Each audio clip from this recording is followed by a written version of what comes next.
Hey, welcome back. Today we're gonna do the audio for the car.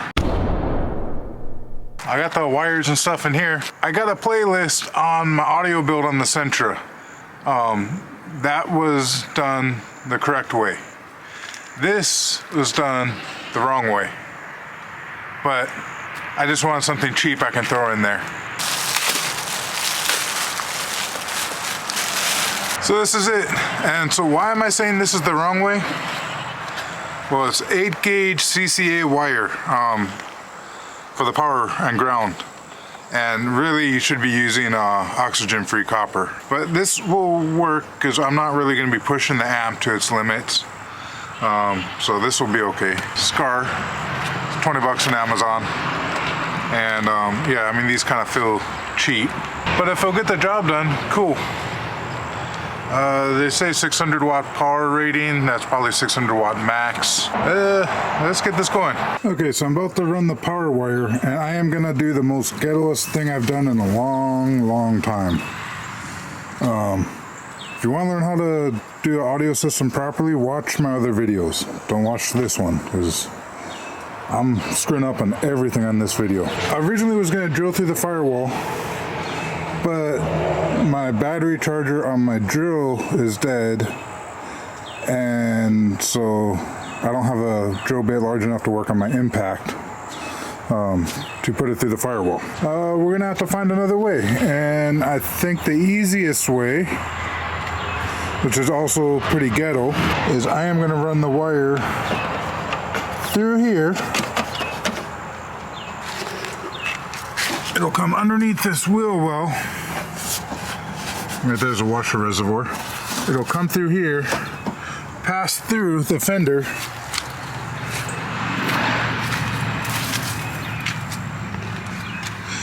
and so ideally it would come out through here, and then I can cut a hole in this grommet and run it through there, and that way it'll be inside the cabin.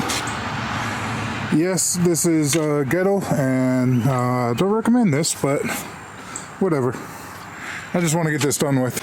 Okay, so this is what I ended up doing. I tried feeding it through there. I just couldn't get the line up where I could grab it. So I found another hole back here. I had to just pop this fuse box upwards, and there was a hole that went to the wheel well. So I went through that hole.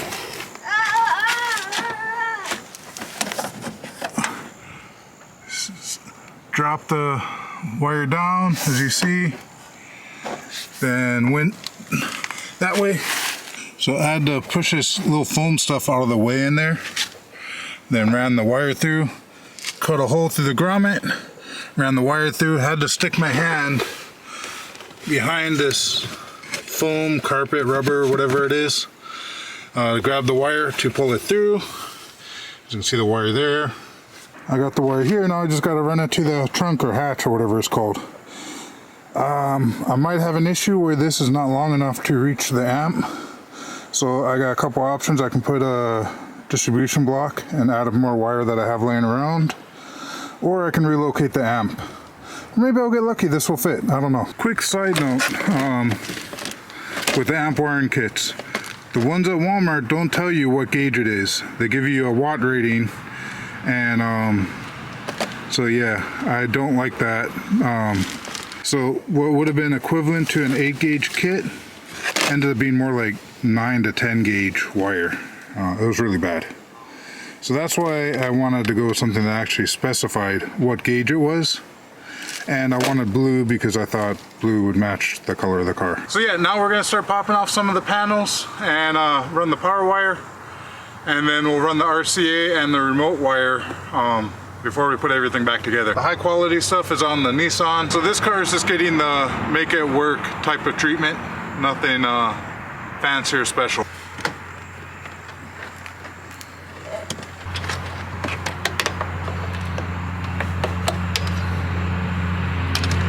So I can't run the wire exactly in the channel itself because of the clips. But what I can do is put it underneath the carpet. The carpet's clipped on, I didn't know that. If any of you are trying to decide between a Nissan Sentra Spec V and a Ford Focus, the Nissan Spec V is a lot easier to work on.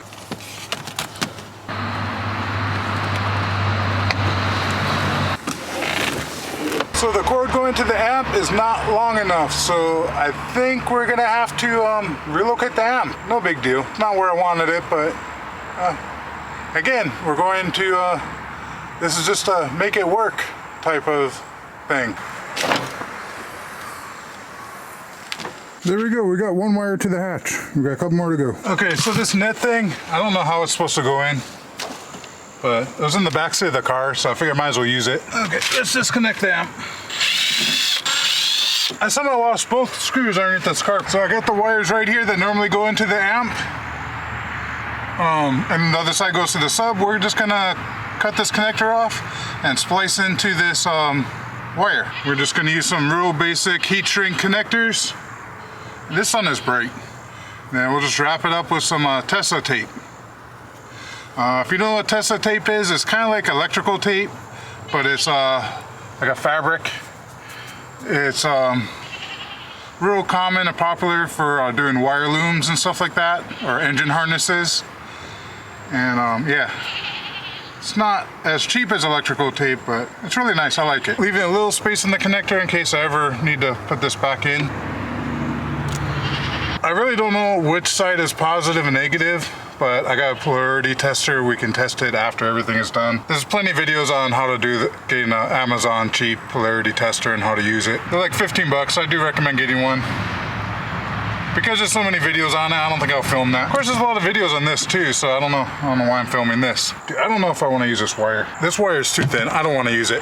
Let me go grab some better wire. So I just grabbed some 16 gauge NVX wire. This wire is way better than Scar wire. It should be long enough. I do have some 14 gauge, but the 14 gauge is like a brown color. It's not this blue color. And yeah, I want to stick with blue to keep all the colors the same. Also this wire is oxygen-free copper, where I'm pretty confident the Scar isn't. And this hatch keeps falling down on my head. So that might be something I need to fix soon.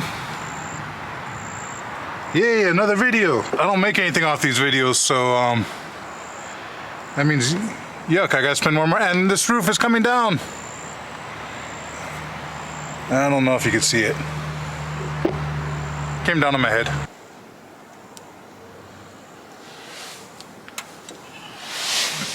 I swear, I say this in every video, but nothing goes easy. I would feel better if I knew that it wasn't just me and this happens to everybody. At least it's dropping slow. So I got that for me. Okay, so I took the lid cover thing off because I think that's what was pulling this hatch down. I guess I still gotta buy new struts for it. Sucks. I guess it's time to get the other wires back here. That way we can start plugging everything in. First step is getting this radio out. Hopefully I did not install it correctly, so it should come out easy. Yay, I did not install it correctly. Good job, me. You can see where I had to rewire it, and this is what was in there before. This is to fix the AC, another video. So this is not as deep because it's not a CD player, it's only Bluetooth. I think I bought this at Walmart for like, I don't know, 50 bucks one time. I kind of wonder if the amp just wasn't turned on because I didn't connect the remote wire to the amp. That could have been the issue. We're already this far, I'm not gonna turn back now. You know, I'm gonna grab the keys, turn the car on, and test this to make sure it's gonna work.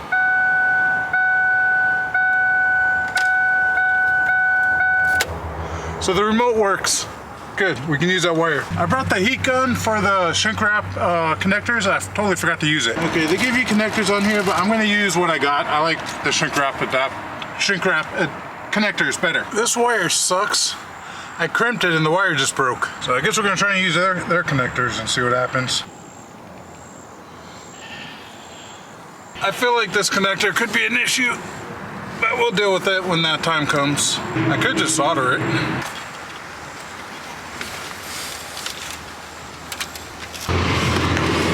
Leave a little bit of slack in there, so when we gotta fix it. I almost want to use my other RCA cables too. Red to red, white to white. I guess this radio can go back in.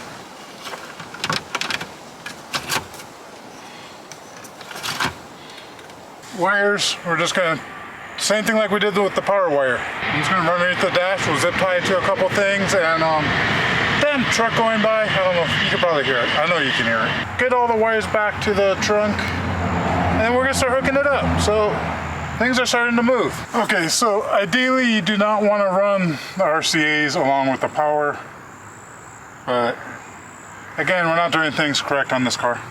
So we got our power, we got our remote, and we got our RCA, and we got our speaker. So let's get rid of this wire, we don't need that. Before we really go any further, we need to check for the ground and figure out where we're gonna put the ground. I know I should take a multimeter and test the grounds. Again, we're not doing things correct on this car. I forgot this thing had a bass knob. I wonder where I put it. Okay, so I think I found a spot over here. Haven't tested it, but we're gonna see what happens. That's what I was hoping didn't happen. Oh no.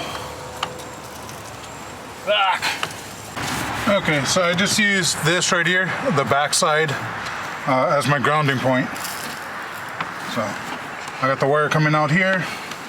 We're gonna put this panel back on, and that way we can figure out exactly how we're gonna mount the amp. Then we'll cut the holes in the carpet, connect the wires to the amp, drill the amp to the floor, and that should be it. After that, we should be able to connect the battery and test it. That's gonna work out pretty good. So I'm gonna get this all put together, and we'll take a look at it once it's done. Okay, the amp is installed. Of course, nothing fancy, not very clean, but could be worse, I guess. I've done worse setups than this, sadly, in my teenage years. I mean, compared to what this trunk looked like before, without any carpet and without the amp, well, I don't know if the amp really makes any difference. I'm happy with this. This looks usable. I still don't know how this net is supposed to go on, if that's even where it's supposed to go. Yeah, now we just gotta hook up the power, hook up the fuse, and then test it. Okay, now to hook up the fuse. Stick the wire in one side, stick the wire in the other side. We want to try and keep the fuse close to the battery, but I want to have a nice place to mount it, so it's probably going to be about 10 inches away. As I've mentioned before, I am really ghetto with my tools. I got this off of Amazon. It's to cut wire, but I also use it to strip bigger wires, because you can just put just enough pressure on there, swing it around, and it strips it perfectly. This is going to be a long video, isn't it? Try to keep my videos short.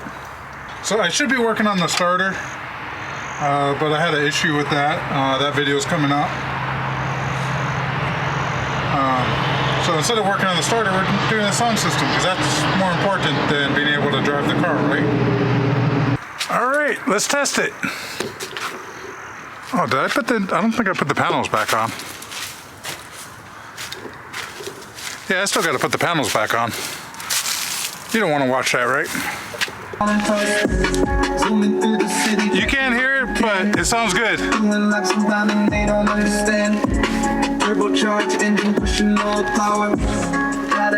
The subwoofer's working, definitely.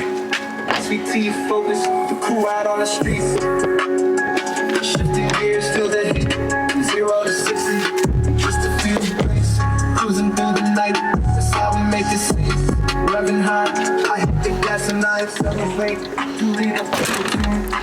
So I'm going to test a couple other songs that would get copyright claims, so I'm not going to show that. I can only play non-copyrighted music. I don't want to take the chance of getting a strike. That sun is bright. Anyway, thank you for watching. Aloha. Peace out. Catch you in the next one.